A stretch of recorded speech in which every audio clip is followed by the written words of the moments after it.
ఏం జరిగింది ఇంకా ఎందుకు న్యాయం చేయలేకపోవడం ప్రభుత్వం ఏం చెప్తారు దీని మీద? ముఖ్యంగా కాంగ్రెస్ పార్టీ అధికారం వచ్చినప్పటి నుంచి ఈ కుల వివక్ష అనేది తెలంగాణలో నడుస్తూ ఉంది. ఎంత దౌర్భాగ్యం అంటే ఇన్ని ప్రజా సంఘాలు ఇన్ని పార్టీలు చిన్నారికి మద్దతుగా పలుకుతూ ఉంటే కనీసం ఇక్కడున్న స్థానిక ఎమ్మెల్యే ఒక నోరు మెదపడం లేదు. అక్కడున్న మరి కుమ్మరిలో గ్రామ సర్పంచ్ని ఇప్పటి వరకు కూడా సస్పెండ్ చేయలేదు. పార్టీ నుంచి కనీసం కూడా సస్పెండ్ చేయలేదు. ఇంత సిగ్గుచేటంటే రాజేష్ రెడ్డి మీకేమైనా చిత్తశుద్ధి ఉందా? మరి ఇంత జరుగుతుంటే ప్రజా సంఘాలు ఇంత జనాలు వచ్చి చిన్నారుకు మద్దతుగా వస్తే మరి నీ ఎమ్మెల్యే అయ్యుండి కనీసం నీ నియోజకవర్గంలో అంబేద్కర్ విగ్రహం దగ్గరికి వచ్చారా అని నేను అడుగుతా ఉన్నా. కనీసం ప్రజల రక్షణ మీరు ఎందుకు ఉంటలేరు? మీ సామాజిక వర్గానికి చెందిన నాయకుడనా మరి మీ నాయకులను ఎందుకు కాపాడాలని చూస్తున్నారని నేను డిమాండ్ చేస్తున్నా. వెంటనే ఇక్కడ ఉన్న చిన్నారులకు మీరు క్షమాపణ చెప్పాలి. అలాగే అక్కడున్న సర్పంచ్ వెంటనే సస్పెండ్ చేయాలి. మీరు కూడా నైతిక బాధ్యత వహిస్తూ దీన్ని రాజీనామా చేయాలి. అలాగే మీ తండ్రి ఎమ్మెల్సీ ఉన్నారు, ఇప్పటి కూడా ఆయన కూడా నోరు పెదపడం లేదని నేను తెలియజేస్తున్నా. ఎంత దౌర్భాగ్యం అంటే ఈరోజు తెలంగాణ రాష్ట్రంలో కుల వివక్ష ఒక బీసీ, ఇది నిజంగా చెప్పాలంటే ఒక బీసీ బిడ్డకు జరిగిన అన్యాయం కాదు, తెలంగాణలో జరిగిన ఆవత్ బీసీ సమాజానికి ఈ రోజు వివక్ష జరిగింది. ఈ రోజు ఎస్సీ ఎస్టీ బీసీ మైనార్టీ పేద వర్గాలు అన్ని కలిసికట్టుగా రావాల్సిన సందర్భం. తెలంగాణ వ్యాప్తంగా ఇది సంచలనం కావాలి. ఈ రోజు రాష్ట్ర ముఖ్యమంత్రి కనీసం కూడా నోరు మెదపడం లేదు.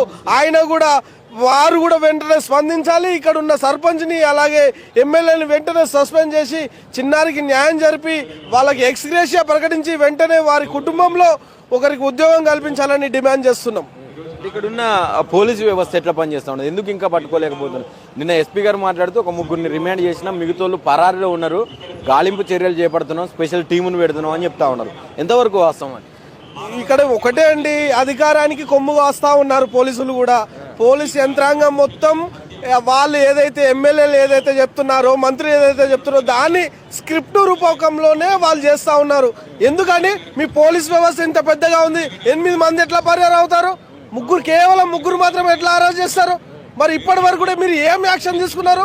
ఆ రోజు కూడా పాపం పేదవాళ్ళు వాళ్ళ పోలీస్ స్టేషన్ కోసం మీరు బయటికి వెళ్ళండి, మీరు ఎవరు అసలు, మీరు ఏ జాతి అనే విధంగా వాళ్ళు మాట్లాడారు పోలీసులు. ఎంత మరి ఇది ఫ్రెండ్లీ పోలీసులు అని చెప్తున్నారు. ఎక్కడ ఫ్రెండ్లీ పోలీసులు? ఎక్కడ? రేవంత్ రెడ్డి సమాధానం చెప్పాలి. పోలీస్ వ్యవస్థను మొత్తం వాళ్ళ చెప్పు చేతల్లో పెట్టినని ఎంత దౌర్భాగ్యం అంటే పోలీసులు కూడా వాళ్ళకి న్యాయం పట్టించుకోవాలి. ప్రజాపాలన అంటున్నాడు, పేదల రాజ్యం తెచ్చిన అంటున్నాడు, మేము వచ్చిన తర్వాతనే బడుగు బలైన వర్గాలు మొత్తం సస్యశ్యామలంగా ఉన్నాయి అంటున్నాడు.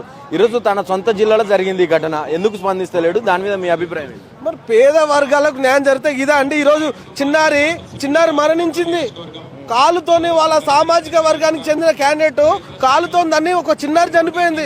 మరి దాన్ని స్పందించాలి కదా. బడుగు బలహీన వర్గాలకు ఎక్కడ న్యాయం చేస్తున్నావు? నీ అధికార ప్రజాపాలన ఎక్కడ ఉంది? ఇప్పటికి కూడా నోరు మీద పడే పరిస్థితి. ఇప్పుడు ప్రజలు తీవ్రంగా వాళ్ళని ఎక్కడ తీసుకుపోయారని చెప్పి వార్తలు వినిపిస్తా ఉన్నాయి. ఏంది దాని గురించి? అంత బూటకం అండి. ఈ రోజు వాళ్ళు ఏదో కాలం గడపడానికి ఏదో ఒక మంత్రిని ఒక స్క్రిప్ట్ ఇచ్చి, ఇక్కడ ఉన్న అచ్చంపేట ఎమ్మెల్యేని ఒక స్క్రిప్ట్ ఇచ్చి మాట్లాడుతున్నారు తప్ప దీన్ని వాళ్ళ వర్గాన్ని కాపాడుకోవడానికి ఇది అంతా చేస్తున్న నాటకం ముఖ్యమంత్రి గారిది అనేది పూర్తిగా ప్రజలకు అర్థమైంది. ప్రజా సంఘాలు మాత్రం నుంచి మీరు తప్పించుకోలేరు. రానున్న రోజులలో మీకు ఖచ్చితంగా గుణపాఠం చెప్తారని మేము విన్నవిస్తా ఉన్నాం. ఏంటి మని చేస్తా ఉన్నారు ఫైనల్ గా? మేము ఒకటే చెప్తున్నామండి, ఈ రోజు జరిగిన వివక్ష మామూలుగా తెలంగాణ మొత్తం నిద్ర మేల్కొని ఉంది. ప్రజా సంఘాలు మొత్తం బీసీ సమాజం, ఎస్సీ సమాజం, ఎస్టీ సమాజం ప్రతి ఒక్కరు గ్రామాలలో కూడా వాళ్ళు కొవ్వొత్తులతో ర్యాలీలు చేస్తూ ఉన్నారు. మా బిడ్డకి ఎందుకు ఇంత అన్యాయం జరిగింది అంటే కనీసం గుళ్ళో కూడా వెళ్ళలేని పరిస్థితి మాదే అని అడుగుతా ఉన్నారు. అంటే మీ రెడ్డి వర్గాలకేమో టికెట్లు ఉండవు గుళ్ళలోకి పోతే, పేద ఎస్సీ ఎస్టీ బీసీ వర్గాలకు మాత్రం 100 రూపాయల టికెట్, 1000 రూపాయల టికెట్లు వాళ్ళకు మళ్ళా వీళ్ళకు మాత్రమే పెట్టి, వాళ్ళకు రెడ్డి వర్గాలకు వాళ్ళ ఉన్నత వర్గాలకు మాత్రం విఐపి దర్శనాలు చేయిస్తూ ఉన్నారు. కాబట్టి ఇదంతా మారాలి. కుల వివక్ష ఖచ్చితంగా పోవాలి. దీన్ని నైతిక బాధ్యత వహించేది మాత్రం ప్రభుత్వం అని మేము డిమాండ్ చేస్తున్నాం.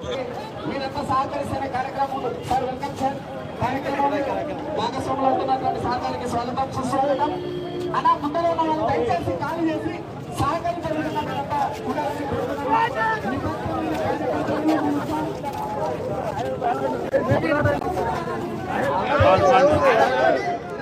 టీఆర్ఎస్ కార్యకర్తలు కావచ్చు, బీసీఎస్ ఎస్టీ జేఏసీ కార్యకర్తలు కావచ్చు, ఇక్కడికి వచ్చిన బీఎస్పీ